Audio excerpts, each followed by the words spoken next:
வணக்கம் நண்பர்களே, அருப்புக்கோட்டையிலேருந்து உங்கள் வேந்தநாட்ட உரிமையாளர். இன்றைக்கி இந்த இடத்துக்கு என்ன பதிவுக்கு வந்திருக்கேன்னா, நிறைய குடும்பம் நம்ம லோன் வாங்குறாங்கல்ல, லோன் வாங்குறதுனால அழிஞ்சு போச்சு அப்படின்னு சொல்லியிருந்தாங்க மக்கள். இது எதுக்கு அவனுக்கு அப்படின்னு நீங்கள் கேட்பீங்க. லோன் வாங்குறதுனால லோன் கட்ட முடியாமல் லோன் அலைஞ்சு வாங்கி கடைசியாக லோன் கட்ட முடியாமல் நிறையா குடும்பம் நாசமாக போச்சு.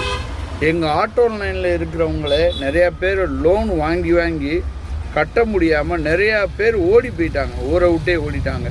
வேறு ஏரியாவில் போய் ஆட்டோலாம் விற்றுட்டு என்ன பொழைக்கிறாங்கன்னே தெரியல.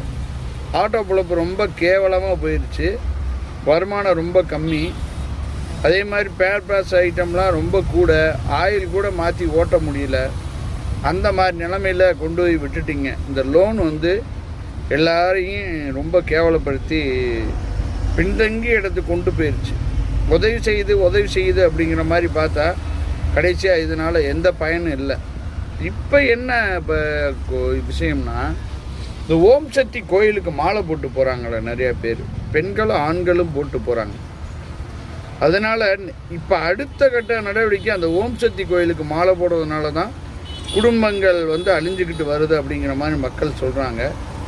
விபத்துகள்லாம் நிறையா நடக்குது. கெட்டது பண்ணவங்கெல்லாம் ஓம் சக்திக்கு மாலை போட்டு போகிறாங்க, அதனால் விபத்துகள் நடக்குது அப்படிங்கிற மாதிரி சொல்கிறாங்க.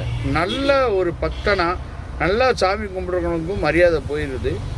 ஓம் சக்திக்கு மாலை போடுறவங்க யார் கூட மாலை போடுறோம், யார் கூட பயணம் பண்ணுறோம், அவங்களோட பேச்சு எப்படி இருக்குது, அவங்க நடைமுறைக்கு எப்படி இருக்குன்னு பார்த்து வண்டி வாகனங்களில் போங்க.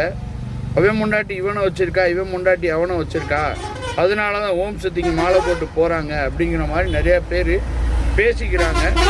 ஃபைனான்ஸ்காரவங்கள்ட்ட ஃபைனான்ஸ் வாங்கி வேலைக்கு ஃபைனான்ஸ் வாங்க வரவங்களை உஷார் பண்ணி தான் நிறையா குடும்பம் அழிஞ்சு போச்சு.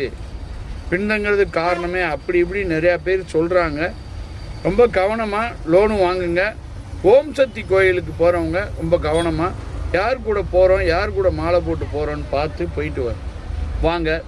எனக்கு தெரிஞ்ச வரைக்கும், நான் ஆட்டோ லைனில் இருக்கிறதுனால கேள்விப்பட்ட வரைக்கும் இதுதான் பதிவு. இதில் நிறைய குறைகளாக நான் எதுவும் பேசியிருந்தால் கமெண்டில் சொல்லுங்கள். நன்றி, வணக்கம்.